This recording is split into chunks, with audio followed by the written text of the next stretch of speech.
part of our Kaibi Gun community in Facebook.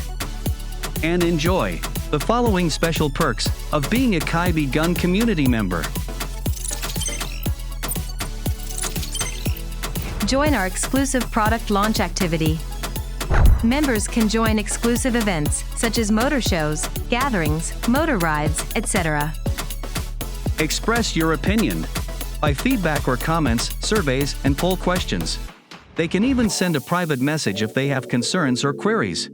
Join our special promotion, like raffle draws, a referral program to get incentives, and Kaibi Gun card benefits. 5% discount on oil and spare parts. 10% discount on accessories, apparels, and merchandise.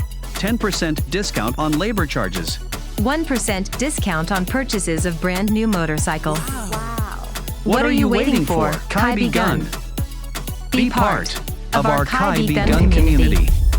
Maraming salamat, Motorcycle Kaibigan Community!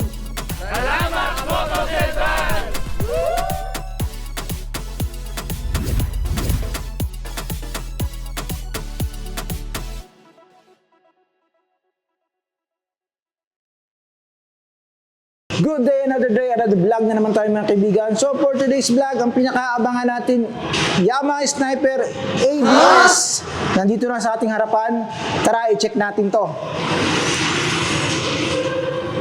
So yung seat height natin, tingnan natin kanyang seat height. By the way nga pala, 795mm yung kanyang seat height nito.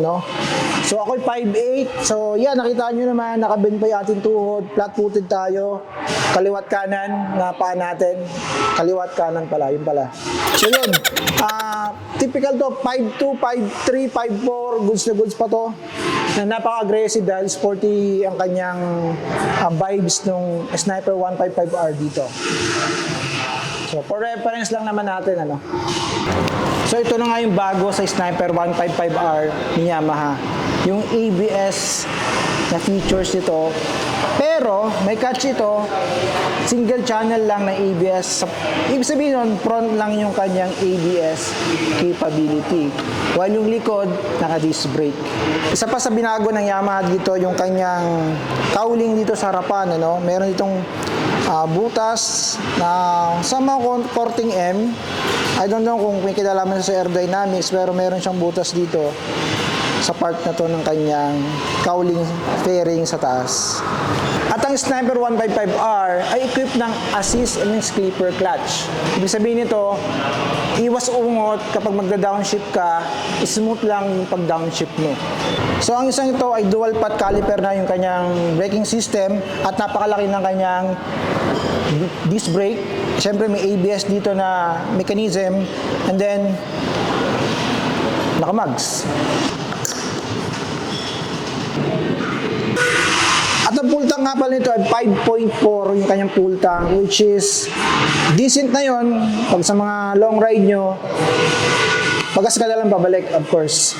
At of course, may magtatanong sa inyo magkano yung presyo sa cash price at down payment sa hulugan. Meron tayong 147,400 sa cash price. 3 years na yung rehistro niyan, including na lahat. And then 15,200 yung down payment. 6,895 yung kanyang monthly sa 3 years. May 200 na rebate. So ano ba ang hanapin natin dun sa Sniper 155R? Sporty mode. Sporty yung datingan niya. May assist and sleeper clutch. May ABS na, nga lang, syempre front lang. Fuel injected, LED, naka-LCD yung kanyang panel, naka-mags, may BBA pa, Parang lahat ng technology yata ay nilagay na rin dito ni Yamaha para dun sa underbone na competition na tinatawag sa motorcycle market ngayon. So kung ikaw ang tatanungin, would you prepare itong Sniper 155R or doon sa other brand na sinasabi nilang Underbone King or King of Underbone o anumang king yan na tinatawag sa motorcycle market ngayon? Comment down below. At kung nagustuhan mo yung content for today, consider to subscribe and hit that notification bell para notify ka sa mga future upload natin mga kaibigan. Yun lang, see you on the next video.